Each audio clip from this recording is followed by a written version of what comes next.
rien n'y fait, c'est la ventilation. Et donc, on ferait mieux de passer du temps dehors et non pas rester à l'intérieur. Donc, que les couvre-feux sont complètement contre-productifs, le confinement aussi, etc.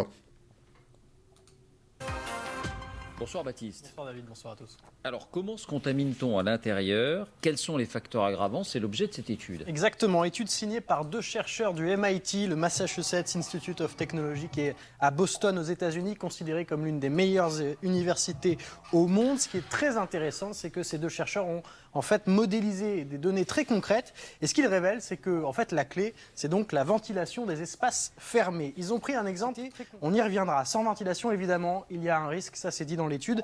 C'est le facteur clé, donc la ventilation, c'est la conclusion. Si l'espace est mal ventilé, en fait, vous avez ces gouttelettes que moi j'émets en ce moment même, qui sont plus légères, qui vont se mélanger dans l'air et qui vont avoir tendance à se propager dans la pièce. La contamination est alors plus élevée.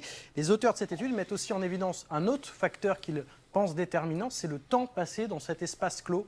Temps passé, évidemment, s'il y a une personne contaminée parmi nous et que nous passons énormément de temps dans un espace, il y a évidemment plus de risques que l'on se contamine. Vous savez, ce qui fait que la grippe s'arrête au printemps, c'est pas la chaleur, c'est qu'en fait, au printemps, qu'est-ce qui se passe? On ouvre les fenêtres, on ouvre les portes, on n'est plus confiné dans des lieux, on va dehors. Et donc, c'est le confinement qui provoque la circulation du virus. On ouvre les fenêtres, on ouvre les portes, on n'est plus confiné dans des lieux, on va dehors. Et donc, c'est le confinement qui provoque la circulation du virus. Quoi? C'est le confinement qui provoque la circulation du virus, exactement comme ce que ces auteurs du MIT affirment. C'est-à-dire que ce que nous ont imposé nos santé publiques respectives, c'est totalement criminel et antiscientifique. Ah, ça fait 1 an qu'on dit ça.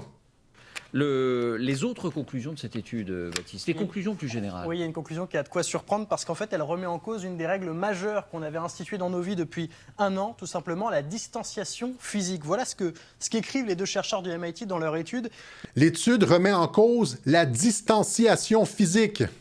Écrivent, notre étude met en évidence l'insuffisance de la règle des 2 mètres entre les personnes pour atténuer la transmission en intérieur. Vous avez donc bien lu que cette règle de distanciation physique, avec le port du masque, elle ne protège en fait pas forcément des gouttelettes émises lorsqu'on respire, lorsqu'on parle, et encore plus évidemment lorsqu'on chante, c'est dit dans cette étude.